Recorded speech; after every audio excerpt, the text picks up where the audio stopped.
Arsenal have won the Premier League title for the first time in 22 years and reached the Champions League final. But if you spent any time online in the last week, you'd feel like they had a disastrous season. The criticism, the banter, and the constant downplaying of Arsenal's achievements just tell me something different. Tells me that we're a genuine threat again. Not a team that you can just say, oh, they're top four, oh, they're a project, oh, pat in the head, next year could be your year. Arsenal are a genuine threat, and for the first time in my lifetime, Arsenal are back. I genuinely think Arsenal are back. It's mad because I did a reaction to the Champions League final straight after the game on the channel Let's Chat Football. I gave my kind of initial thoughts on the game, the lineup, how it played out, my disappointment in losing that final. But I kind of said I just let the dust settle now. The past week, I hadn't kind of seen a lot of the stuff online that before, like, I made that video, and then it was afterwards that I seen some of the over the top celebrations. I'd say the least, to Arsenal losing in that final. Some mass elation, some very jubilant celebrations after that final. Some celebrations that, like, I'd say some fans wouldn't even celebrate that much when their own team score. But that's another story. Look, I've no bother people having a bit of banter, a bit of a laugh. Sometimes, Arsenal kind of are at the expense of that, and I think even more so than ever, we're at the expense of people's jokes, which is fine. But I think it just tells me that, like, that we're feared. I think we're feared again now. We're back at the table, for the majors. We've won the league. We got to the final, missed out. It would have been the cherry on top of the cake in winning that final. And I think a lot of rival fans were worried. And I think the reaction afterwards shows me that people are worried now about Arsenal. We're very much relevant again. And I think we're being held to these standards that are, like, they're impossible. You can't reach them. But these standards are good. Like these standards, these impossible standards that people are, like, setting for us, is a good thing. I think there's a lot of revisionism analysis on that final, though, the PSG final. A lot of 2020 vision. Like, it's very good to say things after the fact. But in my opinion, I think Arteta set Arsenal up in the best way possible. And even though we didn't win in the end, I think, there's no doubting that the game plan actually worked. If you're actually taking off, like, all, like, biases aside and whatever, if I'm not an Arsenal fan, like, I try and look at it objectively. I saw one team on the pitch that was, on the front foot, trying to play around a team that was defending very resiliently, very spirited defensive performance. And I actually saw a team that struggled to break down that team. PSG, with all, like, their attacking talent, your Doué, Dembele, Kvaratskhelia, technical players, Joe Neves, Vitinha, they really, really struggled against that Arsenal low block. And it only it took a penalty. I thought on the day, Gabriel, Saliba, and Nkapie, and up until the penalty, Mosquera, I thought they were the best players on the pitch. PSG didn't really create anything. Like, it was that one bit of, like, magic, the 1-2 there with Kvaratskhelia, and he's in, and Mosquera panics. But really, like, PSG were very much devoid of ideas in that game. Did Arsenal have any threat going forward? No, not really. No, and that's where I will say, I would like us to be a lot better on the ball and be a lot better on the attack. I think there was a lot of attackers on that pitch for Arsenal that put in one hell of a shift going back the way, but going forward, I think let themselves down. I think one reason, I see this stat that was thrown around after the game that we only had, was it 25%, or some people have 22, 24, I don't know, 20 odd percent possession. It can be quite misleading, because like if you look at and you see, right, one team has 20 odd percent of the ball, that means they've probably struggled defensively for most of the game. Did that happen? No. In the 70 odd percent possession of the ball that PSG had, did they create many like goal scoring opportunities where you were feeling like Arsenal were really under the cosh, really under pressure? No. Like, again with the stat, I think what people fail to recognize in the game as well, there might be a bit of bias here on my side. I think the referee, I'm not saying that the referee was a reason why Arsenal lost the game. Let me just get this out there first and foremost. But I don't think the referee had a good game. I think he actually got a lot of the main calls right, which I'll get to. But I feel like the possession stat for Arsenal was so low because of how many times. I thought there was at least 4 or 5 in the first half alone times where Arsenal could have caught PSG in the transition, where they were physically dominant in the duel, and the referee gave free kicks. I said before the match that I feel like Arsenal can win the game because I feel like we can physically impose ourselves on PSG. I think we tried to do that, but I think the referee just did not allow for any physical contact when we were trying to either press PSG or, win a duel, a tackle against PSG. I thought there was, it's like so many times, there's reels going around on TikTok and YouTube now of like, oh, like, every single decision in the game, whatever. There's so many. A lot of them are not even like, there's ones with Havertz there, like Havertz, by the way, great goal. But after that goal, he was terrible. Like, Havertz was terrible, but he was falling to the ground. The referee was actually good there in that instant. He didn't fall for any of that carry on. But there was one or two in the first half with Saka where I think, was it Nuno Mendes? Yeah, I think it was Nuno Mendes. He won the ball, and the referee gave a foul. There was one when I think it was a duel between Saka and, was it Doué? And Saka just gets to the ball first, and like he gives Saka a yellow card. Just like I felt that Saka was just more. He wanted the ball more than the other player, but he got penalised for it. There was Havertz, I think, one stage with Pacho where he's trying to use his arms, and I think Pacho, I don't know, he gets caught anyway with the arm, but it's not a free kick. It's just not a free kick. Timber the same. Timber was about to run into the box there at one stage, like a very good goal scoring opportunity, and I think he might have done the exact same thing like Havertz, but he got penalised again. The referee fell for that.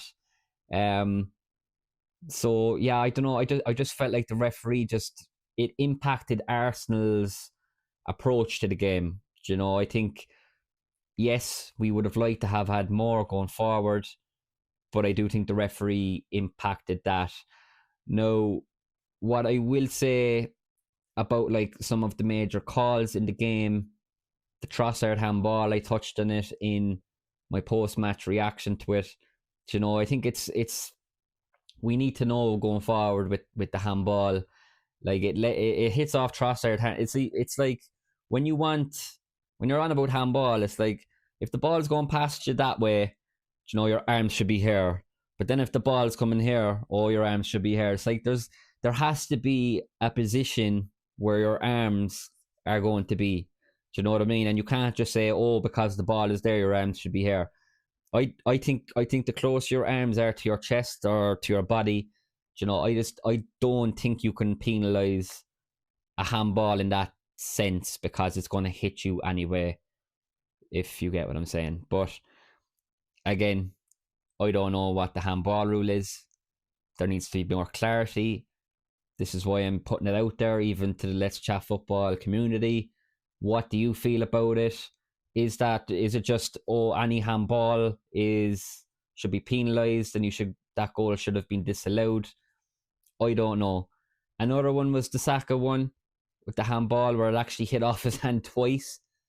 I'm not denying that the ball hits his hand, but if you actually watch what happens, see, it's so simple to just grab a still image of Saka and the ball hitting off his hand.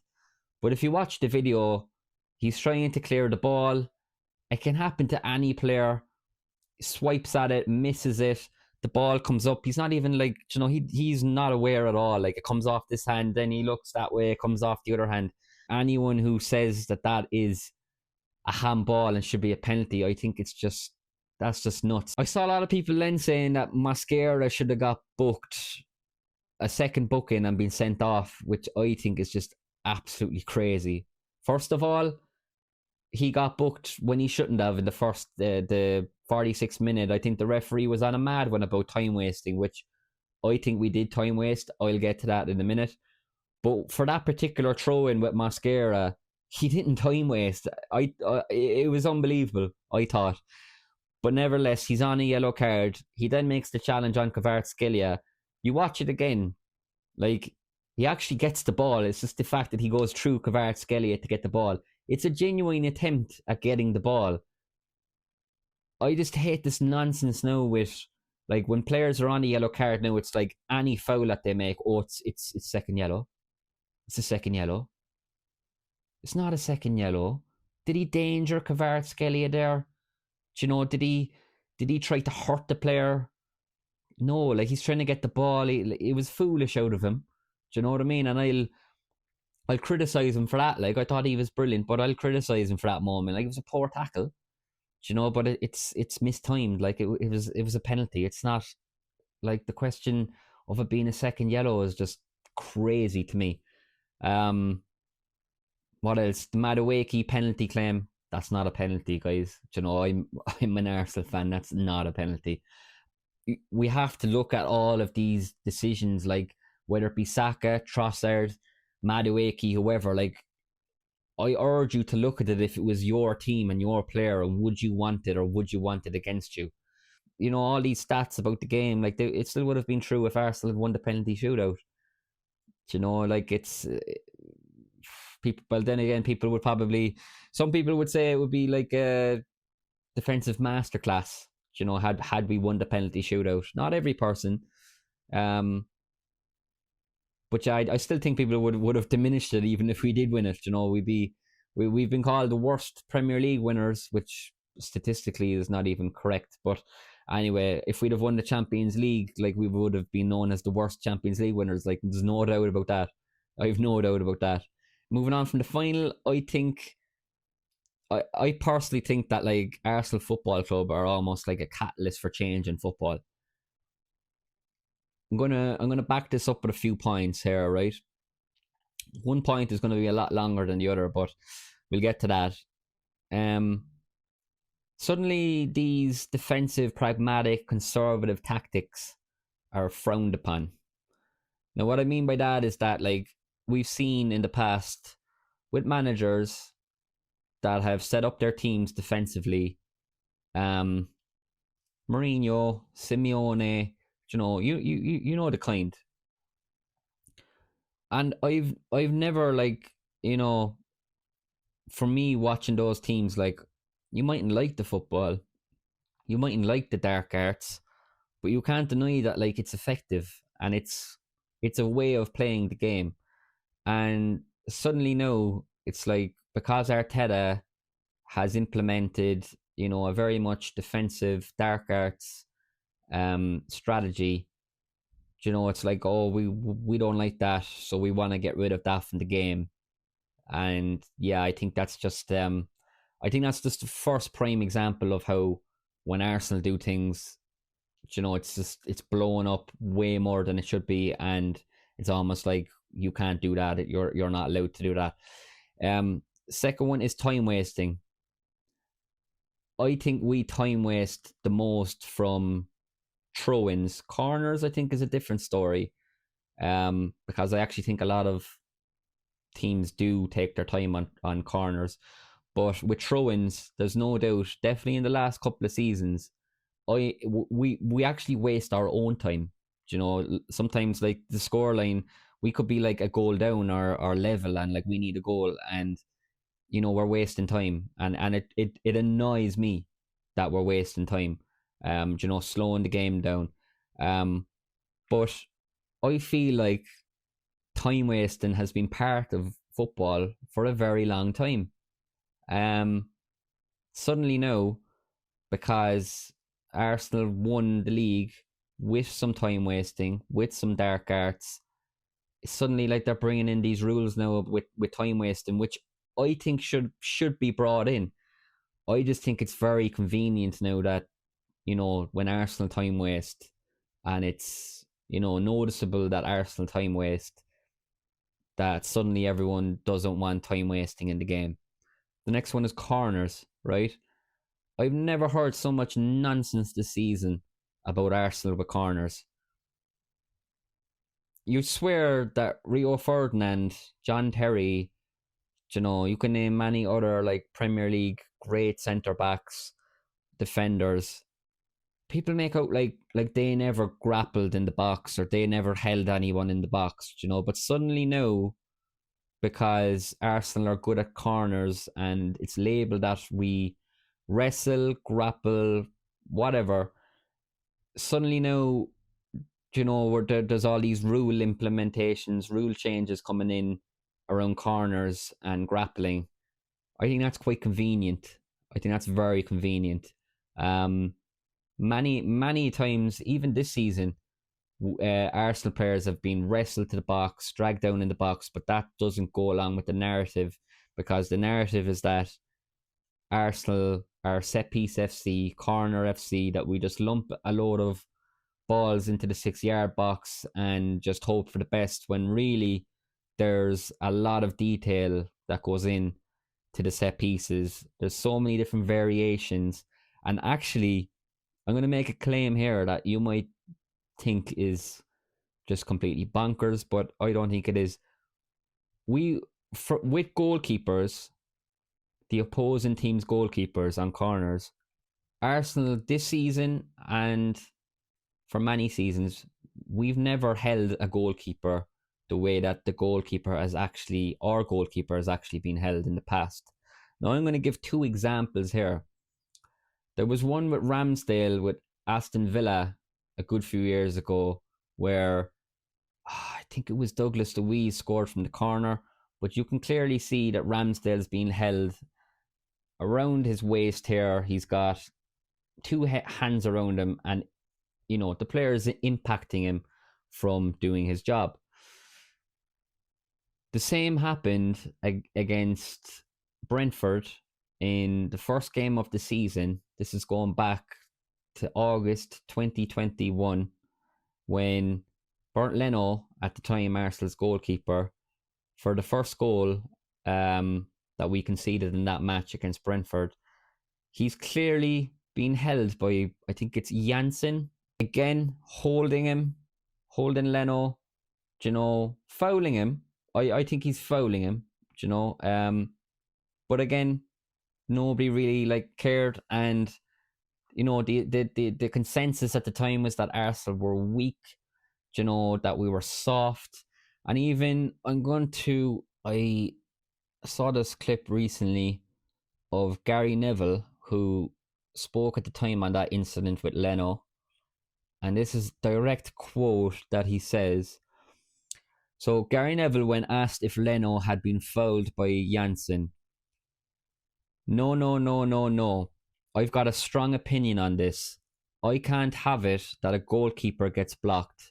A goalkeeper has got to just get him out of the way. Get out of my way. My ball. I'm the dominant one, and he just gets himself blocked, And then he gives it that one. Oh, I've been blocked. I've been blocked. He then, Gary Neville references the softness of Arsenal, and he continues. You could argue he's got his arm. You could argue he's being fouled. But a top goalkeeper deals with it. Arsenal were bullied. They were messed around. Now, a lot of that sentiment at the time was actually like quite true, and it has been quite true for a lot of years with Arsenal. Do you know, I'm supporting Arsenal over 20 years, guys. You know, I'm supporting them. Like, if you've followed the channel, and you probably know the story, I'm following Arsenal since my first memory was when I was 6. You know, 2002. So it's 2026. So I'm supporting Arsenal for about 24 years. And for a large part of me growing up with Arsenal, we have had a softness to our game. You know, Prime Wenger played brilliant football, some of the best football the Premier League has probably seen. But we were never like contenders for the majors. You know, we had FA Cup wins along the way that I cherish and I loved, but we were never, you know, up there for the major honours, the Premier Leagues, the Champions Leagues, because we had a soft undertone to our play, and you could bully us, you could harass us, and you could throw us all around the pitch. Now I think it's quite ironic that we have a bit of that in our game.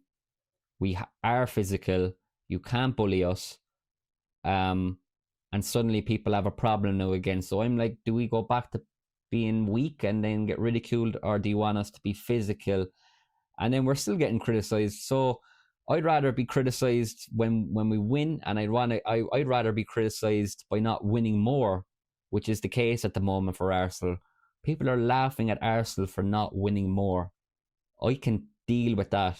It just feels like it's very convenient when Arsenal are the beneficiaries of something that other clubs have benefited from in the past, but now Arsenal do it. It's like, oh no, you can't do that. That's just the way I feel. If there's something you disagree with, comment below, let me know. Again, I'm not this like tinfoil hat Arsenal fan. I try and look at things objectively, and I'm not like, you know, just fully praise of absolutely everything the club does, the manager does. The manager's made many mistakes. I will call him out on it. Even the West Ham game, that was pretty much our pivotal game to winning us the league this season, he made a mistake in that game by putting Rice at right back. Now, he rectified it, but geez, if we didn't win that match there, like, he really like opened himself up to something there, and we were lucky that we did win that game, and we went on to win the league. But like, you know, I'm just saying that like there's many things that Arsenal Football Club do, that the manager does, that the players do, that I will criticise. You know, if I think it's wrong, I'm very much so that I will try and say things as they are. You know, and sometimes I can be biased, but in general I try to be objective. Now, I was very much disappointed with, you know, the result in the final, to lose to PSG, to lose in penalties. It is heartbreak stuff, but like, I was upset for pretty much, I'd say, about a day. Like, that night, I hardly slept. You know, I woke up then the next morning, you know, still upset. But then what cheered me up a bit was actually seeing the crowds and the amount of people that, you know, showed up for the Arsenal parade. Like, I thought it was just it was brilliant, and I needed that as a fan, just to see all those people celebrating. Like I'm not getting gaslit here into thinking that like we've had this poor season. Like, you can have like your fun and your banter about Arsenal, like, you know, not winning the Champions League, Champions of Europe. You'll never sing that. It annoys me, you know, but I genuinely, like, for the first time, and I said this before the game as well, so it's not hindsight analysis. I said I think this is the first time that I actually think that we will sing that someday. You know, I get it. We haven't won the Champions League. You know, it's the one thing you can throw at us. You know, and we have to hold that. yeah, it was kind of, I think it was good to have that parade. And we've had the last laugh this season, like, and anyone that's like laughing at Arsenal, looking down at Arsenal, like, I'd be focusing on your own clubs. There's so many clubs now that they're in a bit of a mess. Like, there's a lot of uncertainty on a lot of clubs, um, and I'm going into next season, very much optimistic. Like, I'm not saying we're going to win all these trophies now, but I'm hoping that this can be the start of an era of something, that it can be the start of, some dominance. And yeah, I think we're primed for it. Like, you're looking at the squad, we're probably the most stable team in the league at the moment. Our manager is the only manager in the league now that has actually won the league. If the Premier League is anything to go by, the fact that, like, we finished second 3 times in a row, and still came back and finally got over the line, I think that bodes well for us in the Champions League. I'm not saying we're going to win it next year, because you look at the gradual progression. It's been quarter-final exit, semi-final exit, final exit.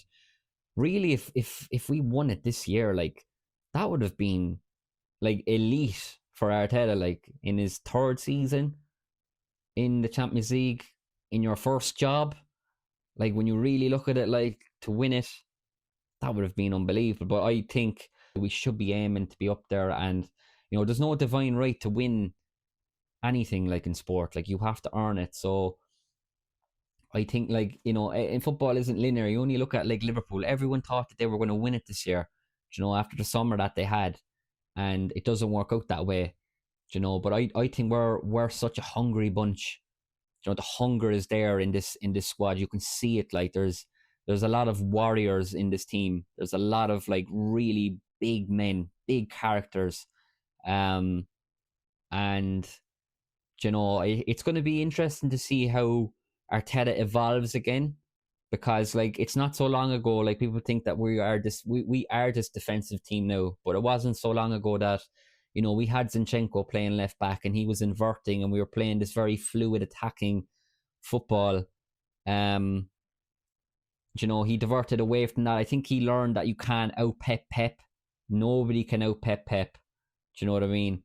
So I think he found a way, and everyone asked him to find a way. That's one thing with, like, we deploy a low block. We've had it many times against us with teams deploying a low block. Do you know what I mean? People were asking us, you have to find a way. You have to find a way. So it's going to be interesting, the evolution of Arteta, in terms of, like, does he double down again on the defense? Why would you fix something that's not broken? So does he just, stick with the same kind of principles with the defense first? We all know, like, Arteta's got these standards, like the famous clip of him saying the standards in the Amazon documentary, and that's something that I really respect him for, because he's brought this hard work to the football club that wasn't there before him, and hard work in football is not a given, and these players all buy in to the fact that you have to work hard. But there's no doubt that, like, the attack does need improving, and maybe the approach and the tactics need improving, not just personnel, but in terms of, like, your way of playing. Because I think we could, like, if Arsenal had the PSG front three, that everyone raves about, in Arsenal's front three, I don't, like, if we go with the same approach, I don't think any attacking talent would flourish in that approach. Because you're so invested in the defensive side of the game that by the time you actually get the ball, I'd say the players are knackered, like, because they're just constantly running, chasing markers. Saka filling right back, Trossard left back, or Martinelli left back. Whether it be Gyökeres or Havertz, like, dropping so far back that there's no out ball. Maybe, like, these standards might have to be kind of sacrificed a little bit, just to, like, it could just be a simple thing in terms of, like, Saka not tracking back as much and kind of cheating a little bit, and having, having that outball that if it does break, that you could play him. I don't think Arteta will do that though. I don't think I think he's just brought in such a standard now that I think like everyone falls in line, and I think I just don't see him sacrificing. So it's going to be very interesting to me to see like does he change it up again? Like it's not like we've played this way like forever. There's something like subtle things that I've seen this season that have actually changed from last season and again from the season before. That would be a whole new podcast, I'd say. But I just want to kind of finish on the fact that I feel like the whole, even everybody involved at the club, you could see it even with the title lift at Selhurst Park, like the amount of staff that came out before, like it's incredible the amount of people that work behind the scenes at Arsenal, and they're all involved in bringing Arsenal back to being like a major force again. But I'll be honest, I've got a new respect for Josh Kroenke. There was a lot of question marks with him, and he's made some mistakes, I think, with that whole Super League debacle with joining, like trying to make it an Americanized kind of thing, getting rid of like the culture of football. I think he owned up to that, and ever since then, it's just been constant backing of Arteta, and there was many times where Josh Kroenke could have sacked Arteta, but he chose not to. So I think you have to give enormous credit there for showing the faith in Arteta. And when I saw him walk out with Stan, his dad, at Selhurst Park with the trophy, I was looking at him like for the first time. I was like, oh, okay. You've delivered. There's no doubt, like, since they got the full ownership in 2018, that there has been a change. There has been an emphasis on getting Arsenal back to the table, and I think he's brought us back to the table. And even like the celebrations on the bus, like during the parade, I thought like he was giving it socks to the fans, like he was joining in the chants and just really enjoying himself, really immersing himself in this culture that he's been a part of, that Arteta has been a part of, in terms of getting that connection with the fans. Now that he's gotten it over the line, it's like it's a different question now. Can you do it again? And there's a lot of faith that was shown in him, and I think there's going to be a lot more faith that will continue to be shown in him. I have a new respect for Berta. He feels like one of us again. I was at the Atletico Madrid game when he had antics with Simeone, who I think he used to work with at Atletico Madrid, but he was very much in our corner now, and just being a menace, like down by the touchline in that game, and like with all like the antics and whatever, and like it really does feel like a family here at Arsenal. Jover, he's been so important with the set pieces. I think it's just, we've had years of, sacrifice, of changing stadiums, of having to sell our players, our best players, to rivals. Now we're in such a healthy position, and I think it's time to start to make our own era. When you're looking at the football landscape, and you're looking at like all like other clubs that are trying to, compete, I think like, again, football, it doesn't always work out that way, but Arsenal are at the top of the table now, and it's up to other clubs to challenge us. So if you like the video, please give it a thumbs up, and if you've got anything else you might like to add, maybe something you agree with or disagree with and what I've said, feel free to comment below. I'll be continuing to make content on the channel. I'll be covering the World Cup, so stay tuned to Let's Chat Football for that. Subscribe if you haven't already, and thanks for watching LCF, and I'll see you next time.